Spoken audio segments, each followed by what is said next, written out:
বারজাখ বলে একটা জগৎ আল্লাহ তৈরি করেছেন। কি নাম? বারজাখ। এই জগৎটা হচ্ছে আমাদের দুনিয়ার জগৎ আর জান্নাত জাহান্নামের যে কিয়ামতের দিন এর মাঝখানের একটা জায়গা। এখানে ইল্লিন আর সিজ্জিন দুটো স্তর আছে, একটা নাম ইল্লিন, একটা সিজ্জিন। এই দুনিয়ার নেককার মানুষ যারা, তাদের আত্মাগুলোকে আল্লাহ পাক এই যে ইল্লিনে নিয়ে গিয়ে রেখে দেন। আর দুনিয়াতে যারা পাপী পাপাচারী তাদের আত্মাগুলোকে আল্লাহ পাক সিজ্জিনে রেখে দেন। এই যে কবরের যে আযাব, যে আমরা একটা কথা বলি, এটা আযাব বলতে রুহের আযাব। কিসের আযাব? রুহ। দেহ তো আপনার নাই ওখানে, দেহ আছে? দেহ তো পচে গেছে, গলে গেছে। তাহলে আযাবটা কিসের? রুহের। বুঝাচ্ছি, আমি এই পড়াশোনাটা করেছি ইমাম গাজ্জালী রাহিমাহুল্লাহর বই থেকে। এত গভীর লেখা, ধরতে গেলেও মনে হয় যে একটা লাইন 10 বার পড়তে হচ্ছে। একটা এক্সাম্পল দিয়ে তিনি বুঝাচ্ছেন, এভাবে তিনি বলছেন এটা একটা উদাহরণ মাত্র, এটাই প্রকৃত ব্যাখ্যা না, একটা উদাহরণ মাত্র।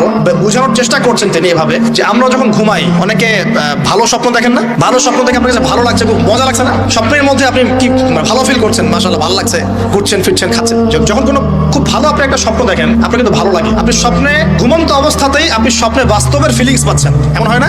আল্লাহ পাক যদি আপনাকে স্বপ্নের মধ্যে রেখে দেন, ধরেন 1 বছর 1.5 বছর 2 বছর, তার মানে 1-2 বছর আপনি স্বপ্নের মধ্যেই বাস্তবের ভালো লাগার ফিলিংসটা পেতে থাকবেন, কিন্তু আপনি ঘুমিয়ে আছেন। বাইরে থেকে আমি আপনাকে দেখছি যে আপনি ঘুমিয়ে আছেন।